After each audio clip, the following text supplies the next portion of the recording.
آئے بائبل مقدس کو کھولیں۔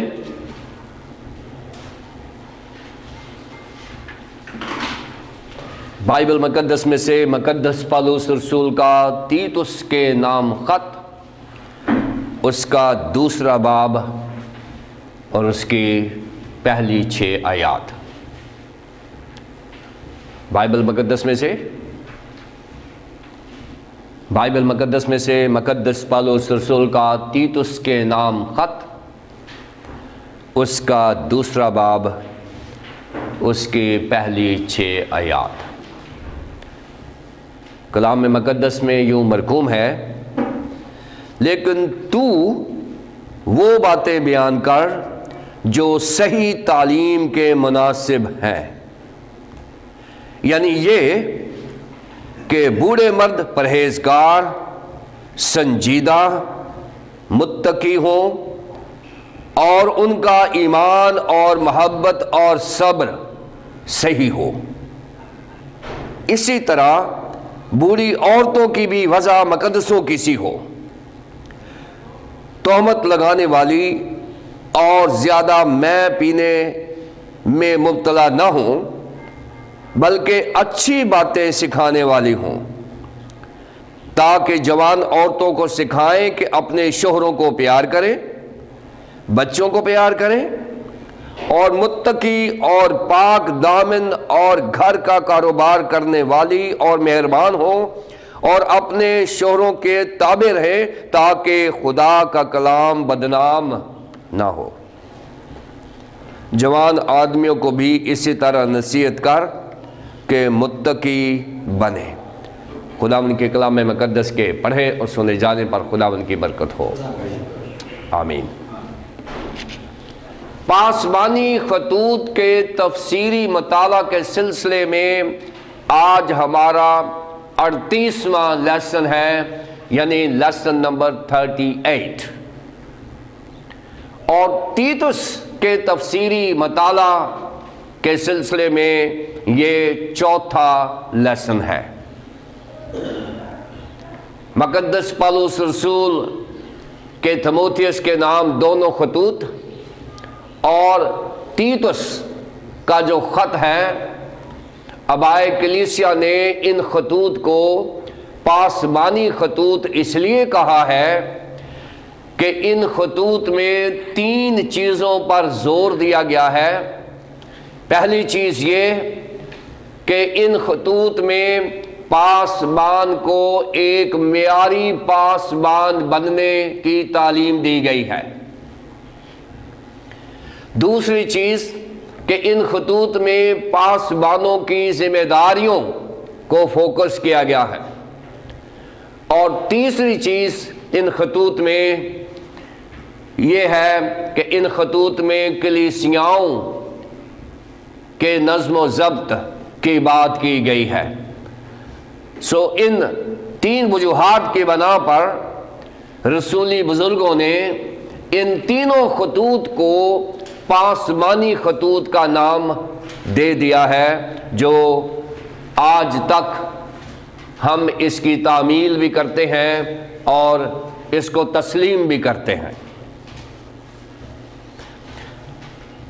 زیر غور اقتباس میں، یعنی تیتس کے نام پالوس رسول کا خط، اس کا دوسرا باب اور اس کی پہلی 6 آیات میں خاص طور پر کلیسیائی نظم و ضبط کی بات کی گئی ہے، اور پچھلے لیسن میں ہم نے پاسبانی ذمہ داریوں کی بات کی تھی کہ پاسبان کو کیا کیا کرنا ہے۔ پچھلا لیسن جو ہم نے دیکھا تھا، جو پہلے باب کی 10ویں آیت سے 16ویں آیت تک تھا، اس میں ہم نے 11ویں اور 12ویں آیت میں ہم نے دیکھا تھا کہ کلیسیاؤں میں اور کرپتے کی کلیسیا میں بھی جھوٹے اساتذہ کی موجودگی تھی، جو وہ اپنی غلط تعلیم کی وجہ سے کلیسیاؤں میں گڑبڑی پیدا کرتے تھے، پریشانی پیدا کرتے تھے۔ اور 10ویں 11ویں 12ویں آیت میں مقدس پالوس رسول نے تیتس کو بتایا ہے کہ تیری کلیسیا میں جھوٹے اساتذہ بھی ہیں، اور ان کی تصویر بھی بتا دی ہے کہ وہ کیسے ہوتے ہیں۔ پھر پہلے باب کی 13ویں اور 14ویں آیت میں پچھلے لیسن میں ہم نے دیکھا تھا کہ پاسبانوں کا جھوٹی تعلیمات کے عوض کیسا رویہ ہونا چاہیے، کیا رد عمل ہونا چاہیے، اور اس کے لیے پچھلا لیسن سنیے گا۔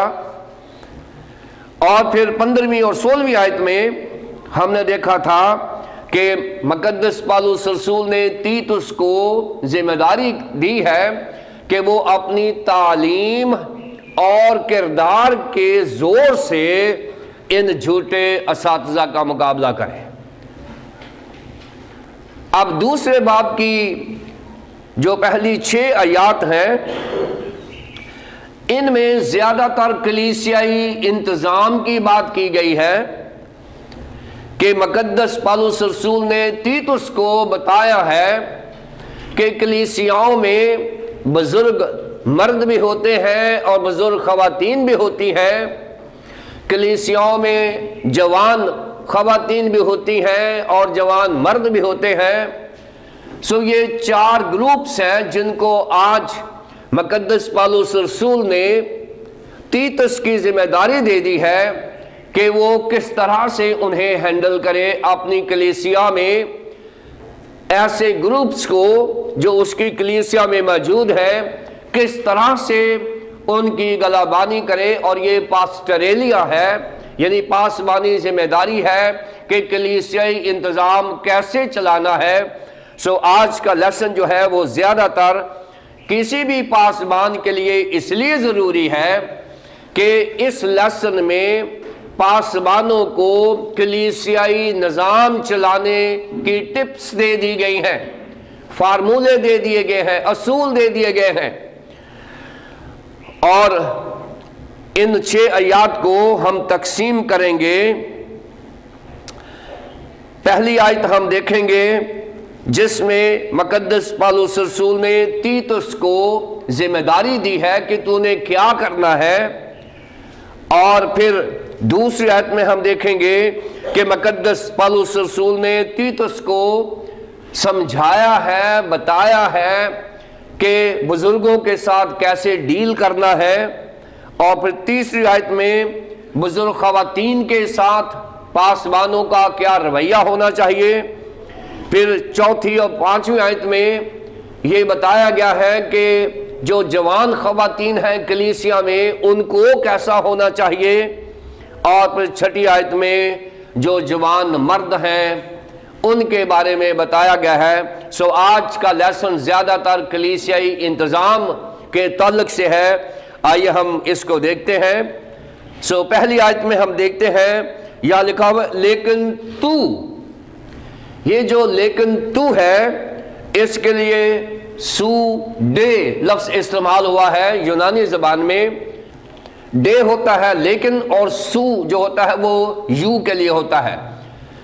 لیکن تو، یہ جو لیکن تو ہے یہ ایک متضاد سٹیٹمنٹ آنے لگی ہے، کیونکہ یہ جو کنجنکشن ہے لیکن، یہ ہمیشہ اس وقت استعمال کیا جاتا ہے کہ اس کے بعد آنے والا کام وہ ہو جو پہلے نہیں ہو رہا۔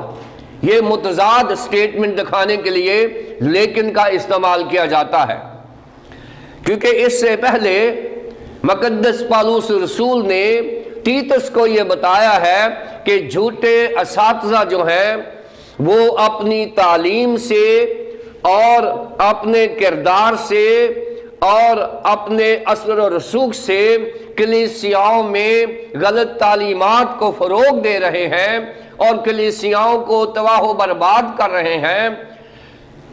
پہلی 10 سے 16 آیات میں نے بتایا کہ جھوٹے اساتذہ بڑے ایکٹیو نظر آتے ہیں، لیکن تو بتایا گیا ہے کہ وہ تو کلیسیاؤں کو برباد کر رہے ہیں، لیکن ایک اچھے پاسبان کی ذمہ داری یہ ہے، ایک معیاری پاسبان کی ذمہ داری یہ ہے کہ تیتس تو ایک بائبل کا خادم ہے، تو ایک معیاری خادم ہے، تو نے میرے سے سیکھا ہے، تو یسوع مسیح کا پیروکار ہے، تو بائبل کو پریچ کرتا ہے، تیری تھیالوجی ٹھیک ہے، تیری ڈاکٹرن ٹھیک ہے، تیرا اپنا کردار ٹھیک ہے، وہ جو بھی کر رہے ہیں وہ غلط کر رہے ہیں، لیکن تیری ذمہ داری یہ ہے کہ وہ باتیں بیان کر جو صحیح تعلیم کے مناسب ہیں۔ لیکن تو تیتس وہ باتیں بیان کر جو صحیح تعلیم کے مناسب ہیں۔ جھوٹے اساتذہ جو ہیں ان کی تعلیم صحیح نہیں ہے، جھوٹے اساتذہ جو ہیں ان کی ڈاکٹرن اور تھیالوجی ٹھیک نہیں ہے، وہ تو خود اپنی طرف سے خود پتہ نہیں کہاں سے پڑھ لیتے ہیں اور وہ کہتے ہیں کہ بڑا دن منانا نہیں چاہیے، وہ پتہ نہیں کہاں سے سن لیتے ہیں کہ ایسٹر نہیں منانا چاہیے، وہ پتہ نہیں کہاں سے سن لیتے ہیں کہ دعائے ربانی نہیں پڑھنی چاہیے، وہ پتہ نہیں کہاں سے سن لیتے ہیں کہ ایسی تعلیم ایسی ہونی چاہیے۔ لیکن تیتس، اور میں نے بتایا تھا کہ یہ تیتس مقدس پالوس رسول کا لخت جگر ہے، اس کا سٹوڈنٹ ہے، اس کا شاگرد ہے، اس کا سچا فرزند ہے۔ اور یہ تیتس صرف پہلی صدی کی بات نہیں ہو رہی، یہ آج بھی ان تمام خادموں کو تیتس کہا جا رہا ہے جو بائبل کے معیار کے مطابق تعلیم دے رہے ہیں۔ آج بھی بہت سارے جھوٹے اساتذہ ہیں پوری دنیا میں جو بائبل سے ہٹ کر تعلیمات دے رہے ہیں، اور آج کا تیتس میں اور آپ ہیں۔ اور مقدس پالوس رسول خدا کا خادم یہ ہمیں کہہ رہا ہے کہ اے تیتس، اور تیتس وہ ہوتا ہے جو پلیزنٹ شخصیت ہو، جو خوشگوار ہو، جو جاذب شخصیت ہو، جس کو سارے قبول کریں۔ آپ کی گفتار اور کردار ایسے ہونے چاہیے کہ لوگ آپ کو قبول کریں۔ یہ بائبل کے خادم کی بات ہو رہی ہے۔ بائبل کا خادم روڈ نہیں ہوتا، بائبل کا خادم مغرور نہیں ہوتا، بائبل کا خادم ہر کسی کی سنتا ہے، چاہے کسی کی غلط بھی ہو اس کی بھی سنتا ہے تاکہ اس کی غلطی کو بہتر کر سکے۔ تیتس کو یہ کہا گیا ہے کہ تیتس، تیرے ارد گرد آج بھی بہت سارے جھوٹے اساتذہ ہیں جو بائبل سے باہر کی تعلیم دیتے ہیں، لیکن تو وہ باتیں کرنا جو صحیح تعلیم کے مناسب ہوں۔ ہر ذمہ دار اور بائبل کے خادم اور معیاری پادری کی ذمہ داری ہے کہ وہ بات کرے جو صحیح تعلیم کے مناسب ہے۔ اگر آپ بائبل کے مطابق بات نہیں کرتے تو پھر آپ کا شمار جھوٹے اساتذہ میں ہوگا، بائبل کے خادم میں نہیں ہوگا۔ آج میری اور آپ کی ذمہ داری ہے کہ مقدس تیتس بنے، جھوٹے استاد نہ بنے۔ مقدس تیتس کی طرح کلیسیاؤں کے لیے کھڑے ہو جائیں، کلیسیاؤں کے لیے روئے دھوئے، کلیسیاؤں کو صحیح تعلیم دیں جو صحیح تعلیم ہوتی ہے۔ صحیح تعلیم سے مراد وہ ڈاکٹرن جو بائبل مقدس دیتی ہے، وہ تھیالوجی جو بائبل مقدس دیتی ہے، وہ کردار جو بائبل مقدس دیتی ہے، یہ صحیح تعلیم ہے۔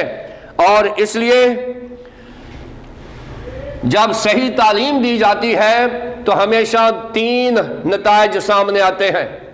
جب کوئی بھی تیتس خدا کے لیے کھڑا ہو جاتا ہے، جھوٹے اساتذہ کا مقابلہ کرتا ہے اور پھر وہ کلیسیاؤں میں صحیح تعلیم دیتا ہے، تو 3 چیزیں بہتر ہونا شروع ہو جاتے ہیں کلیسیاؤں میں۔